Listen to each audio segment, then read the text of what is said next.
Hey, everybody. I told you I'd be back, right? I'm a man of my word. Did you guys enjoy the movie?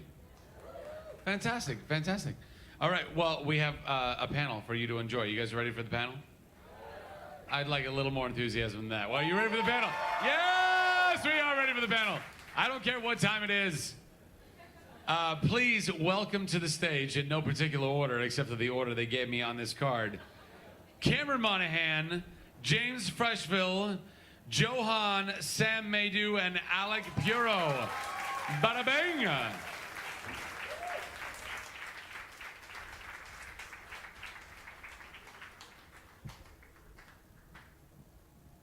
You guys have 30 minutes to ask these gentlemen anything that you want, but keep it clean, or I will have you escorted out of the building. Go. Does anybody have an initial question? Yes, we have a question right here. Oh no! Wait! You get a microphone. You actually get a power. I have a business question for Joe. What can you tell me about the financing structure of the film and your process of putting it together? Well, the initial P&A and deposit, I don't know. That's it costs like $1 million something to make, which is pretty low for film, and it allowed for 18 days of shooting, which is not a whole lot, but we figured it out and got it made. Did you guys shoot the film in 18 days? Yeah. Wow. Yeah. Usually I get 2 days to shoot a video. Who's next? Yes, right here. Can somebody get her a microphone? Yep. Hello. You're in the middle. By the way, thanks for coming out. You guys are the latest panel we have ever had in the history of NerdHQ, so give yourself a round of applause for that. Yeah, thank you. Go ahead and stand up. All right. Pardon me, I don't know names, but love the opening scene. Was really wondering, why didn't your character, before burning down the house, take the plate of food? Why didn't he take the plate of food?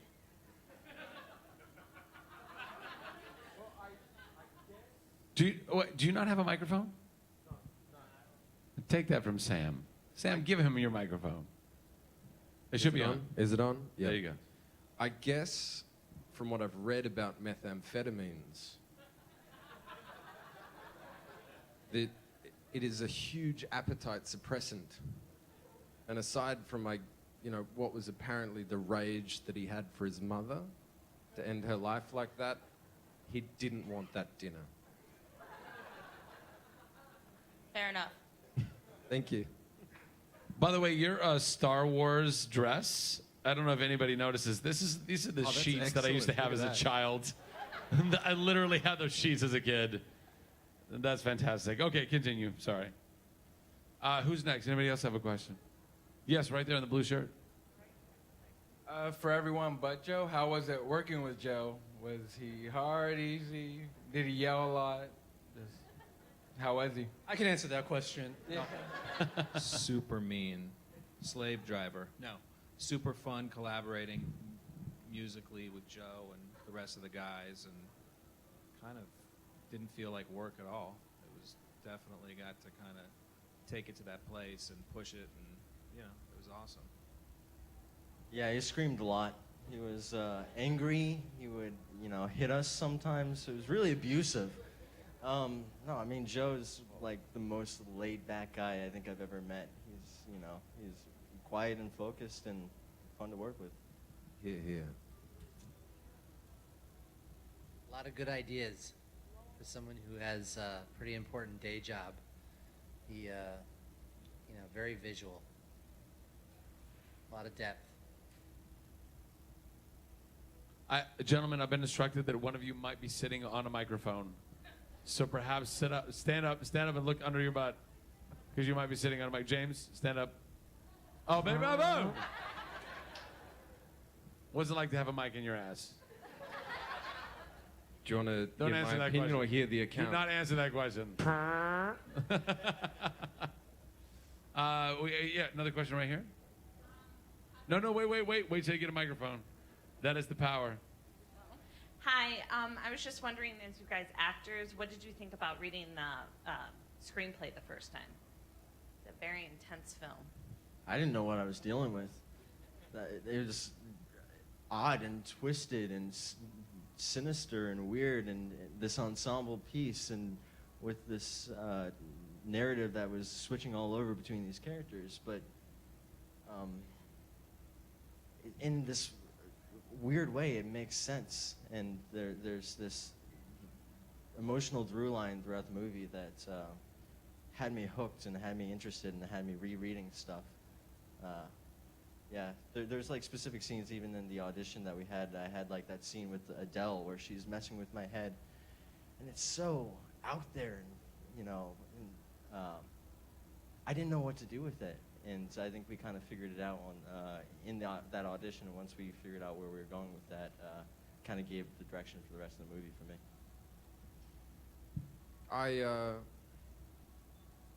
I personally have a very macabre sense of humor, and all the characterisms of Mal were amusing to me in print for sure, because it's so black and it's so bent that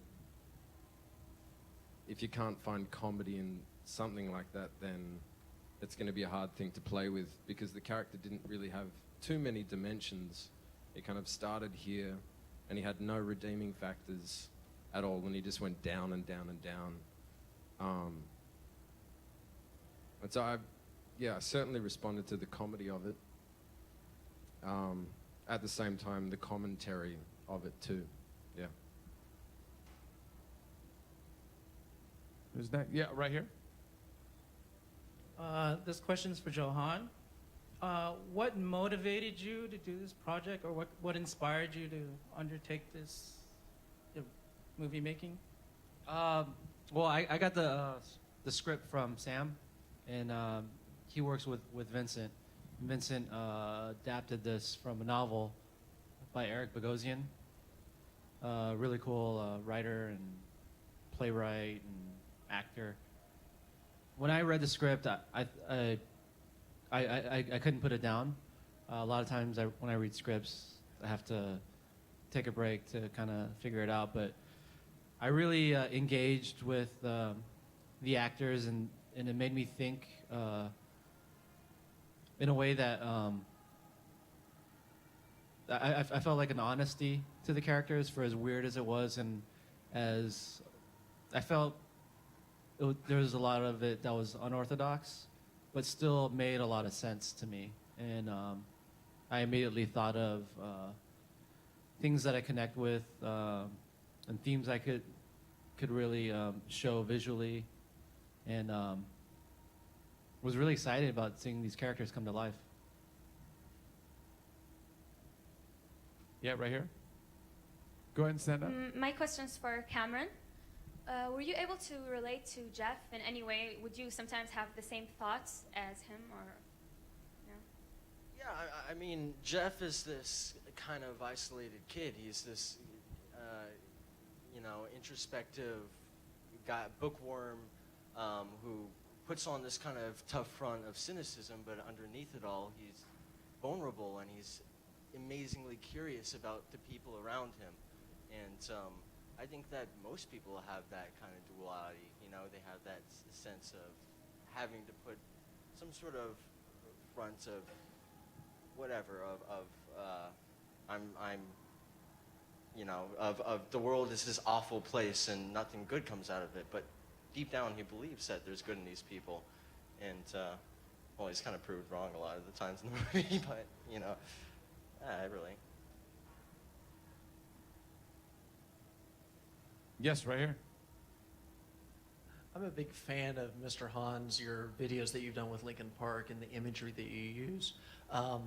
What was some of the things that you brought out in this? I saw a lot of tie-ins and some of the effects and stuff. What is something that you think is signature to you in your interpretation of the script that you took? For me, I grew up reading comics and watching movies, and I try to store information from different things. And for me, the goal is to have style, but not have a style. Like, so I don't try to create something that it's the Johan trademark. It's just do something that's best for the project, and then allow yourself to change from thing to thing. For this film, there's a thing about the characters in the film. In Eric Bogosian's words, he said punk and awkward. I think that really defines everything. I was actually watching, every time I watch this with an audience, I'm always kind of looking around like, what are these people thinking with what's going on? There's something about the film that that kind of tears the facade down in today's social media society. People put their best photos up and they portray an image, which is fine. But the thing I thought about this film was it tears all that off, and you see who these people are, and to the point where I thought it showed their kind of their inner beast or their savage nature, and that's really where some of the animal themes came up. And when we were doing the sound design, there's some animal sounds subtly mixed in there. Also, when Jeff, I think early on, Jeff, he connects with Steppenwolf, but when he takes acid, his thought process takes a whole other level, where it's a enlightening experience. And for me to represent that visually, I really wanted to have a take where layers of visuals come through the pictures, almost in a painterly, three-dimensional way, which I wanted to convey soulfulness.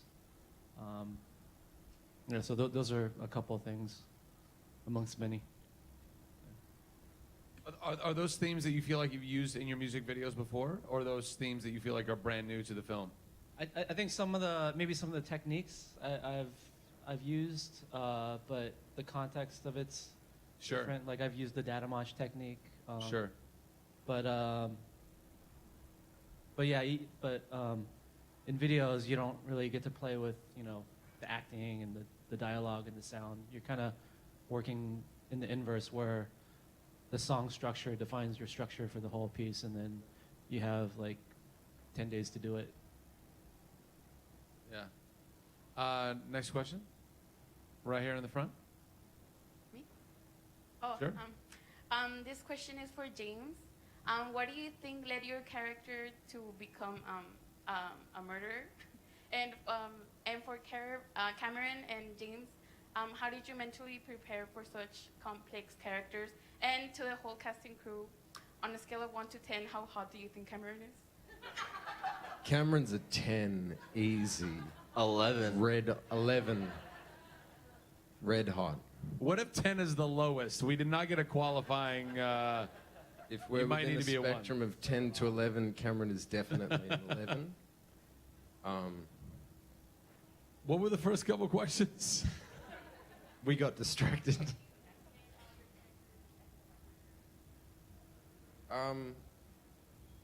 To be honest, I never analyzed the thought process so much, because to delve into the psyche of somebody that would do something that drastic is beyond anything that I personally live with. But with that being said, it has happened before, and a lot of it's kind of ties back to childhood trauma, or just it's kind of nature versus nurture. And for this character in particular, there was just a lot of rage and not enough coping mechanisms that were healthy enough. Like, had this guy played sports and maybe that was his outlet, or perhaps he had a better father or a better mother or whatever it was. I never really thought about it too much, because the function of that guy was essentially the plot. that he, you know, the film's not so much about him, but more about everybody else reacting to the horrible, horrible things that he does. And I didn't try to overanalyze it too much. Not at all. Yeah. Yeah, over there. Who's got the next question? Oh, right here, right here. Go ahead. Hi. This question's for everybody. I was just curious. You said you had 18 days to film this. Did you guys feel like that was enough time, or did you feel pressure to get this completed? There's a lot of pressure. Is there ever enough time? Yes, to both. Not enough time. A lot of pressure. Well, I guess that's life, right? But I think Joe went into it knowing what he wanted to get and was super prepared, and that was essential to, you know, getting a lot of bang for the buck. I mean, to get as much as we were able to get in that short amount of time, and you know, just says a lot about his preparation and all the people that rallied behind him, that it worked on all his music videos and stuff.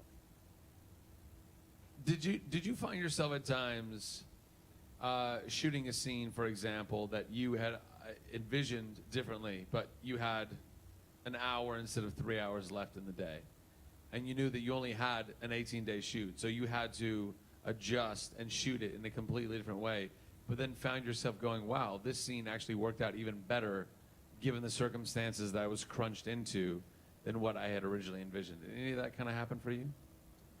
Yeah, I mean, I think that happens all the time, because you have what people call a vision, but I think it's more of a notion of a vision. I think very few people really know from before they do it that how it's going to exactly be. So I think cinematically, you just cover it as many ways as possible. I try to get master shots as much as possible and try to get everything in one shot if I can, and then shoot coverage of everything. And then if I'm really feeling that something's going to be a very special moment, then I'll really take the time and focus on that, but not at the sacrifice of not getting everything else done. Sure. There was also challenges, though, that when we were shooting in the mall, we couldn't hit store signs. So we would set up the camera, and then we'd have to make sure that we weren't getting, you know, a brand or a shirt in a window or something like that. And, you know, there were things... That's very difficult to do at a mall. You couldn't even imagine, like, you know, you're not even thinking about that when you're setting it up. You have someone who's tried to prepare that, but the mall closed and we started shooting. I mean, we were shooting in a mall that was open 3 hours earlier with, you know, tons of people going through. So you just had a bunch of storefronts that said Pacific instead of Pacific Sunwear, or Wet instead of Wet Seal. That's good. That's good. A lot of creative artwork in the set a lot department. of foreground things blocking signs. And Sure. Forever 22. We got you. We got you. Who's next? Who's got the mic? Oh, right here. Yeah. This question is for Yo. Hi, my name is Alberto. I'm from Mexico. We know you've done numerous music videos like over the time, and you're about to go in a touring cycle with Linkin Park. Do you ever see yourself like making a full transition into directing movies? Like, for example, we have people like, I don't know, like Jared Leto, who you're touring with, that went from being an actor to being a musician and doing acting on the side, or some other people that in between touring cycles they go ahead and act in a movie. Like, do you ever see like Linkin Park like slowing down enough to allow you to be a full-time director? For me, everything I ever projected myself to be in life never really happened, but at a certain point, I allowed myself to just become whatever the opportunities in life take you. So I never really said, hey, I'm going to be a rock star, because when I was a kid, I just wanted to be an artist. And then I don't even do that professionally, but then my love for music and my love for art led me down certain paths that eventually allowed me to become a musician and a filmmaker. And I think beyond that, there's probably other stuff, other things in store. Yeah, I'd love to pursue filmmaking as much as I can, and I want to keep making records too, and whatever else that's creative, you know. And I love working with other people, so the whole collaboration of working with actors and cinematographers and designers, that's all really exciting to me. We got time for one more question. Who's got the next mic? Right up there on top. My question is for Joe. I thought the scene with Cameron in the mirror was really interesting, the way it was glitching and everything. I was just wondering what is that and how that came about, the special effects in that scene with like the wolf face coming through his head.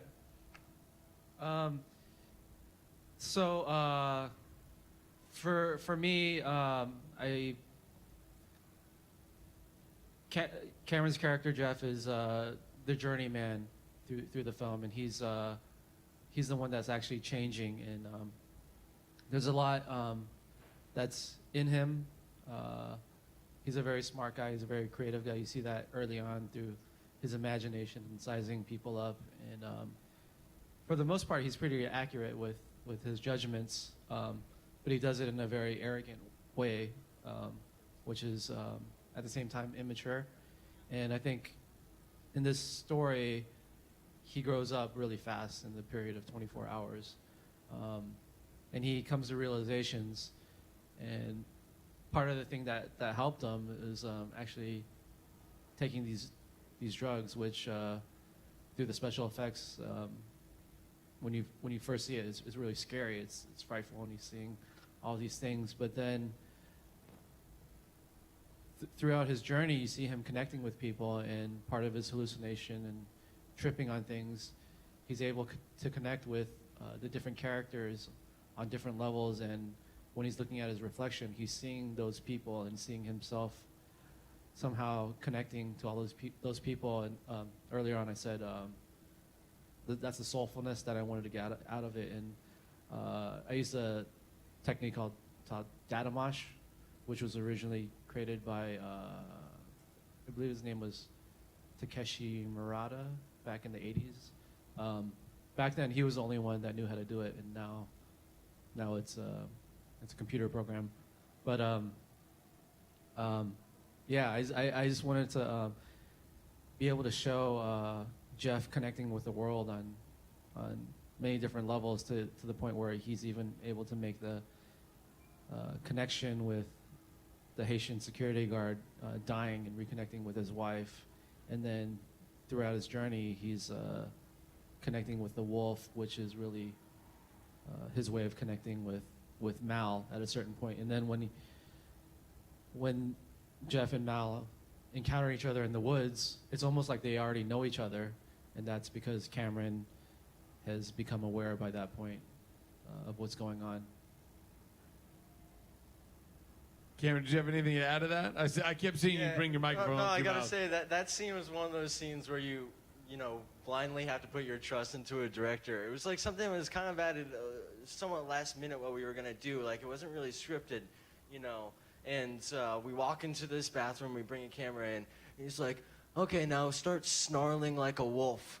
Okay, now like roar and you bring your mouth. I'm like, all right, I'm just gonna trust whatever you do here, and it looks awesome. What's it called? Data mosh? Is that what? Yeah, glitching? data mosh. Yeah. Oh, that looks Yeah, amazing. it was a bit like that for the credit sequence at the start. We had the car mounted on the back of a tray which was being dragged by a truck, and we were driving around like Echo Park or somewhere like that in LA, and I was just like that kind of stuff. And all these people in traffic were just staring at me, and they had like a camera rig around the front of the car, like a dolly track where the camera would pass and kind of come back through, and I just had no idea how it'd turn out. But I just had to rock out to the same song just over and over and over. And I was pretty. The car pleased was an with it. old car that didn't have. Yeah, music, like right? that was really funny. Like, We used the iPod, right? yeah, it was. But you yeah, kept yeah, trying yeah. to change the song to Dolly Parton. The Dolly Parton. Yeah, I did. That's right. Yeah, I did. Are you saying that's a bad thing? Come on, it's Dolly. No, no, no. But, yeah. It's a good thing. No, I like that car. I remember one morning I came to set and they're like, James, we have some good news and we have some bad news. And I was like, what's the good news? And they're like, well, we have a Mazda RX-7. The car. And I was like, well, what's the bad news? And they're like, do you know how to drive stick? And I was like, no. They're like, oh, okay. So I had some driving lessons, manual, around the parking lot of the shopping center. Yeah, on this film, you learned how to drive stick and you learned to shoot Well, a yes gun and too, no. right? I had a horrible experience driving in Australia where I was driving stick and the driving instructor made a very obscene comment about some women that were doing lunges with medicine balls, like hoisted above their heads. They're all just doing lunges. And he leant over to me while I was driving, and I was like 16 or something, and he was like, I wonder if she could do that with my balls. And then I gave up driving for like 4 or 5 years. I didn't get my license until I was maybe like 19 or 20 or something like that. But needless to say, I never picked up manual driving after that point. And then it was just like the morning where we had to do some driving. It was like, hey, you've got the most juiced up turbo supercar. Can you drive manual? No. Sweet. Let's learn.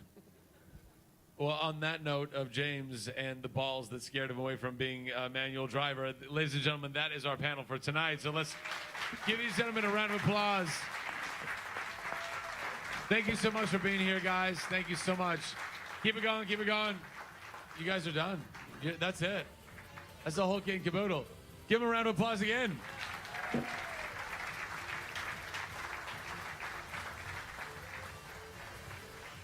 And go tell everybody to go see them all, right?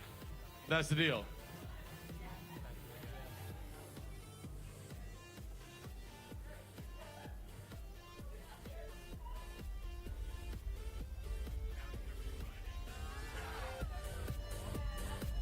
Go do your thing, Joe. Thank you, everyone, for coming. If you could please stand up and exit to your right-hand side. Right-hand side will get you out the venue. Thank you.